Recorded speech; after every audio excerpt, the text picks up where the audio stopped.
I'm your host, Rachel Ngom. Today, we're talking about how to avoid burnout, and I've got 7 tips to share with you today to help you avoid burnout. So, I want to hear from you. If you're watching us live on Facebook, tell me, have you struggled with burnout? If you're listening to the podcast, shoot me a message on Instagram at She's Making an Impact and let me know if burnout is something that you have struggled with.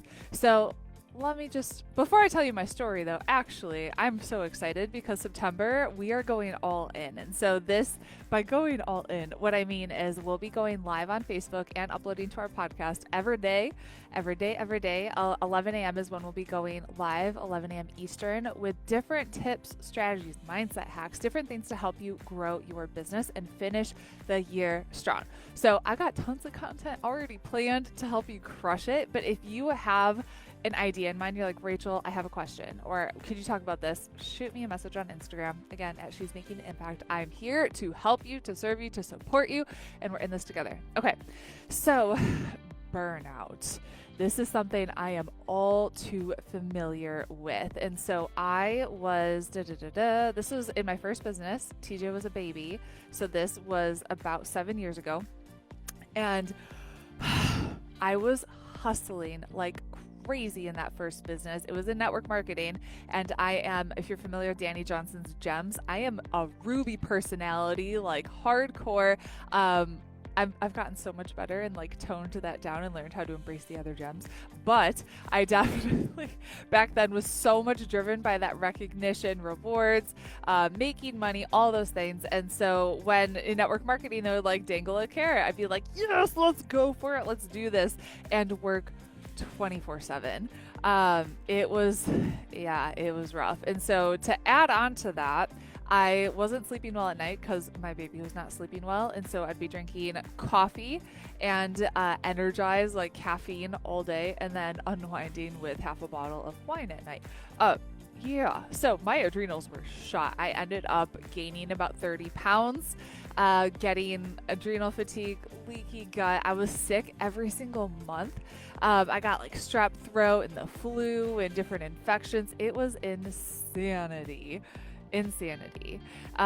So I felt like the worst mom. I remember my son, he was born strong-willed, active. I remember after giving birth to him in the hospital, the nurse that took him for the first night to like give him a bath, she was like, good luck with him. He is a strong-willed baby. I was like, oh, yay. But so he's been always so active. And when I was sick, I remember like pushing the couch up into, we called it TJ's house. So he couldn't like escape because he'd want to like be on the move. And I would just lay on the couch and be like, I am so tired. And I just felt like a horrible mom. So I don't want you to experience that. Burnout is not fun at all. Oh my goodness. So 7 tips for you. 1, have set business hours. So decide when are you going to be working your business. So you're not working 24/7, right? You want to be like, all right, I'm working from 9 to noon or 12 to 3. We have a serious loop thrown at us right now with a lot of us homeschooling. I know we're doing virtual school, and so that's like a whole other thing that we're thinking about, right? So when are you going to be working? Have those set business hours. Be flexible with them. Now more than ever, be flexible with them, but it helps a lot. So like at 5 o'clock I'm done working and the computer goes away, the phone goes away, and I am here. I'm a mom. Okay. Second tip is unplug often. So that kind of goes after number 1 of some of the things that I do is keeping my phone away. And so by that, I mean, I don't check it 24/7. I have actual boundaries set up on my phone. You can actually set up in settings where you can be like, all right, limit my phone from this time to this time, limit certain apps. So you can delete certain apps, right? So I set the time constraints where I don't use my phone at all after 9 o'clock at night and then not again until 7 o'clock in the morning. So that has been huge, massive, massive game changer. So I just charge it downstairs. I don't keep it in my room or anything like that, because I find that when it's so accessible, I'm just checking it. It's like a tick, like a nervous habit. You're just like, I just got to check it again. Nothing happened. So to just prevent myself from doing that all day, every day, I just put it away. I'm like, I don't need it right now. I'm fine. That helps so much. So set a time where you're just unplugged. 3 is schedule time off. And so look at your calendar and decide, when am I going to be working and going all in? And then when am I going to be taking time off? So like having a week for vacation. I know one of my mentors, she took off the entire month of July. She takes off the entire month of December. And she has that scheduled. It's built in of like, all right, we have to set up the systems to have this in place so she can take off that time. So schedule that time off, put it on your calendar, make it non-negotiable, and decide, what am I going to be doing with this time? What are you going to be doing? Okay. Tip 4 is figure out what your zone of genius is. Stay there and outsource as much as you possibly can so you don't have 1,017 tasks on your to-do list that need to happen. And so figure out, all right, this is what I'm really good at, or this is what only I can do, and then outsource the rest. So let me give you an example. Only I can go live on Facebook, right? Like only I can show up and be here with our brand the way it's set up and everything. But I have someone on our team that creates the event, that takes the video, they take the audio, they put it on the podcast. I have someone that's actually doing SEO research for each video title and creating the titles in the Advanced Marketing Institute. Someone is going to be transcribing this and uploading it onto a blog post, creating a pin and driving traffic to it. They're going to be taking this video and uploading it to Instagram and to YouTube and creating a thumbnail for it. Am I good at some of that stuff? I'm decent. I'm not very good at editing videos, but I can totally do it. I can totally transcribe the video. I can do the SEO and the headlines. I love doing that stuff. But my first priority is being the best mom that I can possibly be. And then figuring out, all right, how can I grow this business without burning out while being a present mom while impacting as many lives as possible? And it does not require me to send the video to a transcription and taking care of all those other tasks, right? I can have someone on our team take care of that for me. So figure out what your zone of genius is, what is the thing that only you can do, and outsource the rest. All right, tip 5. Create a business that doesn't trade time for money. So, how is your business set up right now? Is it just purely like client work and you're only getting paid if you show up?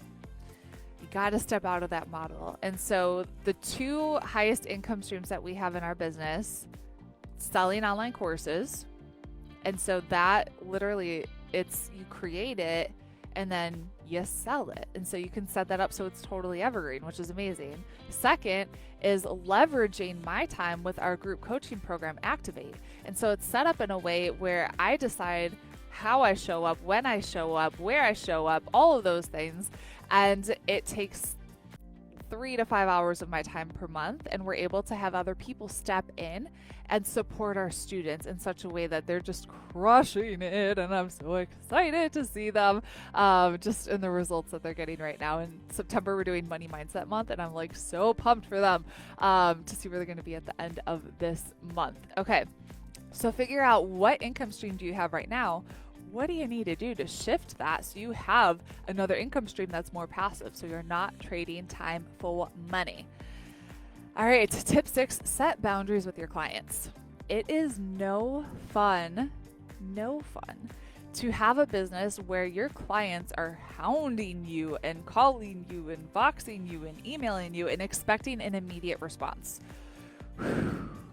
So you got to set those boundaries and those expectations from the beginning. So when I sign a private client to work with me, I let them know, hey, you have Voxer access. You can expect me to respond between these specific hours.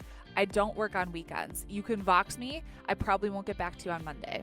Same thing with our students in Activate. I let them know I work Monday through Friday. I won't be in the Facebook group on the weekends. I expect you to take time off too.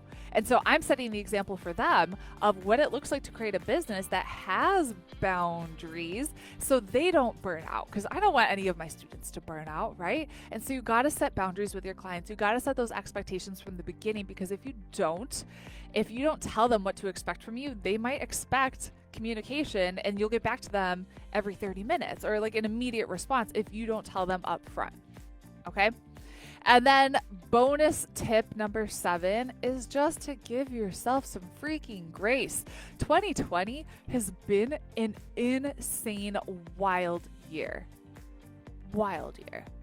I believe that we can finish the year strong together by going all in and adding massive value to our people and just serving people well. It's been just a crazy year. So give yourself some grace. So, like if, I know this, this just happened. So, random fact about me is I have like a cyst in my brain. So I found it like 13 years ago. I went to get an MRI updated last week and the doctor wants to see me, and the only opening they had was tomorrow at 9:45. And I'm like, I'm going all in. I'm going live at 11. Like, what can I do? I'm bringing my phone with me and I'll do our Facebook Live probably from the car. And I'm just praying that they can get me in and out in an hour and 15 minutes so that I can do it. And I'm here for you and I'm here to support you because I'm committed, right? So give yourself grace. Things are going to come up and that's okay, especially if you're homeschooling, virtual school, you got kids and all those things. Give yourself some grace. Okay, so recapping, and let me know which of these tips really stands out to you of like, this is what I need to work on. This is the thing that I need to work on. And if you have an entrepreneur friend that you're like, they need this, share this with them. Hello, don't keep this to yourself. So have set business hours, unplug often, schedule time off, figure out what your zone of genius is, create a business that doesn't trade time for money, set boundaries with your clients, and give yourself some grace. Okay, so I want to help support you even further. So I have my free Pinterest class that's going to teach you how I've used Pinterest to generate over 20,000 leads for free and helped some of our clients triple their sales in 60 days, which is craziness. So it's free. Just go to freepinterestclass.com to sign up for that. I hope you have an amazing day and I'll talk to you later.